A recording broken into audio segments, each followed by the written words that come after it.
हे everyone, class 7th social science का chapter number 1 है geographical diversity of India. तो हम इसके इम्पोर्टेंट क्वेश्चन आंसर को कवर कर रहे हैं। सभी क्वेश्चन आंसर्स एग्जाम्स के पॉइंट ऑफ व्यू से बहुत ज़्यादा इम्पोर्टेंट है। इसी वजह से आप इन वीडियोस को ध्यान से देखिए और अपने नोट्स बनाइए। अगर आप इस चैप्टर से रिलेटेड बाकी वीडियोस भी देखना चाहते हैं तो लिंक आपको डिस्क्रिप्शन बॉक्स में मिल जाएगा, आप वहाँ जाकर उन्हें देख सकते हैं। तो स्टार्ट करते हैं हम अपने क्वेश्चन आंसर को। तो जो क्वेश्चन हम यहाँ पर कवर करेंगे वो है कि what do you think India might have looked like if the Himalaya did not exist. कि आप क्या सोचते हैं कि इंडिया उस वक्त कैसा नज़र आता है अगर हम यहाँ पर हिमालय पर्वत होता ही नहीं। राइट अ शॉर्ट नोट और sketch a drawing to express your imagination.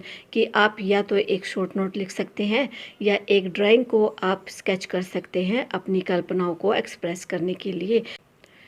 तो यहाँ पर आंसर होगा कि if the Himalayas does not exist then there would be no major rivers like the Ganga and Brahmaputra. कि अगर हिमालय हमारे भारत में होता ही नहीं तो हमारे पास बहुत बड़ी नदियों के रूप में जो गंगा और ब्रह्मपुत्र है वो भी नहीं होती, क्योंकि उनका मेजर सोर्स जो है हिमालय पर्वत को ही माना जाता है। This will be reducing water availability in our country. और ऐसा अगर हो जाता तो हमारे भारत में पानी की बहुत ज़्यादा कमी से को हमें झेलना पड़ता। पीने के लिए साफ पानी तो हमें क्या मिलता, हमें डेली यूजेस के लिए भी पानी की कमी हो जाती, क्योंकि ये दोनों ही जो नदियां हैं ये बहुत बड़ी नदियां हैं और भारत के एक बहुत बड़े हिस्से को ये क्या करती हैं, पानी प्रोवाइड करती हैं पीने के लिए, डेली यूजेस के लिए। और इन पर बहुत बड़े बड़े बांध भी बनाए जाते हैं। तो दूसरा पॉइंट होगा on the other hand the northern part of India will be looked like a dry. और दूसरी तरफ हम ये भी कह सकते हैं कि भारत का जो उत्तरी पार्ट है इंडिया का, कि वो बहुत ही सूखा महसूस होता, cold desert instead of fertile plains. अब हिमालय के कारण हमें जो भारत का उत्तरी पार्ट है वो बहुत ज़्यादा फर्टाइल नज़र आता है, क्योंकि वहाँ पर गंगा ब्रह्मपुत्र की वजह से बहुत बड़े बड़े फर्टाइल मैदान हैं।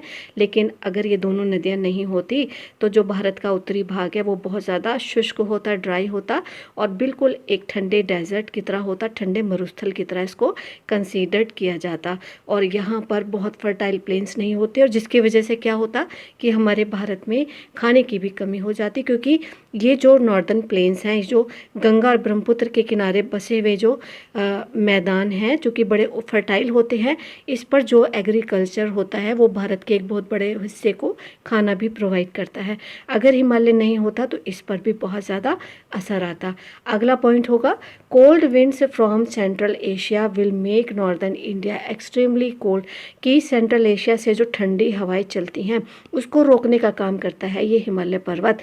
ये भारत को इन ठंडी हवाओं से बचाने का काम करता है। और अगर उस टाइम ये हिमालय पर्वत नहीं होता तो सेंट्रल एशिया से जो ठंडी ठंडी हवाएं आती वो समस्त उत्तर भारत को बहुत ज़्यादा ठंडा बना देती और यहाँ पर बहुत ज़्यादा ठंड पड़ रही होती, क्योंकि जो हिमालय पर्वत है ये सेंट्रल एशिया से आने वाली ठंडी हवाओं को भी रोकने का काम करता है और हमारे भारत को थोड़ा गर्म रखने का कार्य भी करता है।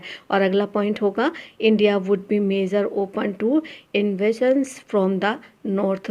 कि यहाँ पर इंडिया जो है बहुत ज़्यादा खुला हो जाता नॉर्थ की तरफ से और कोई भी जो एनिमी है भारत का वो भारत के अंदर एंटर कर सकता था। लेकिन क्योंकि अब यहाँ पर हिमालय पर्वत है तो ये भारत को दुश्मनों से बचाने का काम भी करता है, क्योंकि ये इतने दुर्गम पहाड़ियों से घिरा हुआ है, बर्फीली पहाड़ियों से घिरा हुआ है, इतने दुर्गम यहाँ पर दर्रे हैं कि जिसकी वजह से इनको पार कर पाना बिल्कुल असंभव कार्य है। और इसी कारण ये भारत को दुश्मनों से बचाने का काम भी करता है। अगर ये हिमालय पर्वत नहीं होता तब भारत का ये एरिया खुला हो जाता और कोई भी आक्रमणकारी जो है वो भारत के अंदर आसानी से एंट्री ले सकता था। तो नेक्स्ट पार्ट होगा the monsoon pattern would be affected leading to barren land conditions. अब जो भारत का मॉनसून है वो भी हिमालय पर्वत से बहुत ज़्यादा प्रभावित होता है।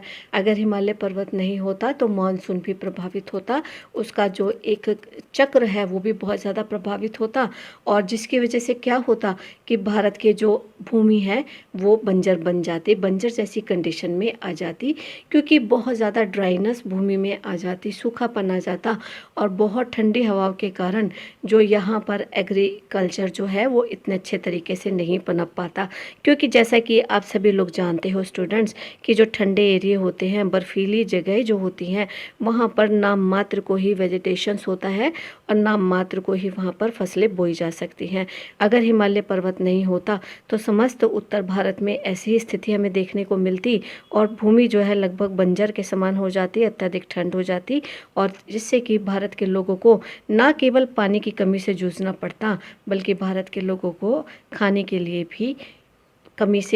की कमी से भी उनको जूझना पड़ता। तो नेक्स्ट प्रश्न है, India has been called a mini continent, कि इंडिया को एक छोटा कहा जाता है। Based on what you have read why do you think this is so. तो आपने जो कुछ पढ़ा उसके आधार पर आप हमें बताइए कि भारत को मिनी कॉन्टिनेंट क्यों कहा जाता है।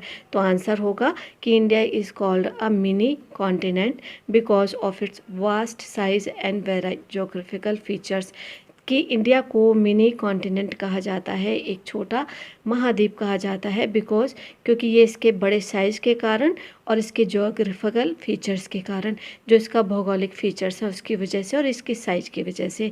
तो क्यों कहा जाता है, उसका पहला पॉइंट होगा, it has diverse landforms like mountains, plateaus, plains, deserts, coast and islands, कि इंडिया के पास बहुत तरीके के लैंडफॉर्म्स हैं, जैसे कि ऊंचे ऊंचे पहाड़ हैं, पर्वत हैं, पठार हैं, मैदान हैं जो कि उपजाऊ हैं, और उसके साथ तटीय मैदान हैं, नॉर्थ के मैदान हैं और मरुस्थल्स हैं, और उसके साथ ही जो तटीय मैदान होते हैं, जो नदियों के किनारे, समुद्र के किनारे जो मैदान होते हैं, उनको कोस्ट लैंड कहा जाता है, वो है भारत के पास, और द्वीप भी हैं भारत के साथ। तो यहाँ पर ये जितने भी लैंड फॉर्म्स है, इसकी वजह से हम भारत को मिनी कॉन्टिनेंट कह सकते हैं। तो अगला जो रीज़न है वो होगा, it also has a great diversity of climates, languages, cultural and traditionals, making it feel like a continent within a country, कि भारत के अंदर इतनी विविधताएं हैं, मौसम को लेकर, भाषाओं को लेकर, सांस्कृतिक कल्चर्स को लेकर, उनकी पारंपरिक विशेषताओं को लेकर, और इसी वजह से ये हमें क्या महसूस कराता है, ये हमें महसूस कराता है कि एक ही देश के अंदर ये यहाँ पर छोटे छोटे से द्वीप बने हुए हैं, क्योंकि भारत जो है बहुत सारे स्टेट से घिरा हुआ है, और हर स्टेट का अपना एक अलग लैंग्वेज है, हर स्टेट का अपना एक अलग खाना है, हर स्टेट की अपनी एक अलग जो सांस्कृतिक पहचान है, उनके त्यौहार हैं, और जिसकी वजह से हम भारत के जब किसी भी हिस्से में जाते हैं तो हम वहाँ पर इस विविधता से गुजरते हैं और हम देखते हैं कि भारत जो है कितनी विविधताओं से भरा हुआ एक देश है। और इसी वजह से इन छोटी छोटी जो डाइवर्सिटी के कारण ये एक देश के अंदर हमें छोटे छोटे से द्वीप नज़र आते हैं, जो कि अपने एक अलग ही सांस्कृतिक पहचान लिए हुए हैं। अगला पॉइंट होगा, there is great variety in flora, fauna, soils and resources, कि यहाँ पर ग्रेट वैरायटी भी देखने को मिलती है, वनस्पतियों की, औषधियों की, मिट्टी की और रिसोर्सेज की। किसी राज्य की मिट्टी अगर गन्ना उगाने के लिए अच्छी मानी जाती है, तो किसी राज्य की मिट्टी गेहूं और चावल के लिए, तो किसी की फ्रूट्स के लिए, एप्पल्स के लिए, तो किसी की ड्राई फ्रूट्स के लिए। तो इसी वजह से यहाँ पर औषधियाँ, वनस्पतियाँ, मिट्टी और रिसोर्सेज भी बहुत बड़ी विविधता से हमें देखने को मिलते हैं। तो अगला जो पॉइंट होगा वो होगा कि despite this diversity all this regions are united as one country. तो इसी डाइवर्सिटी के कारण, इतनी विविधताओं के कारण ये जितने भी प्रदेश हैं ये एक कंट्री को जोड़कर रखते हैं, एक कंट्री बनती है इन सारे प्रदेशों को जोड़कर।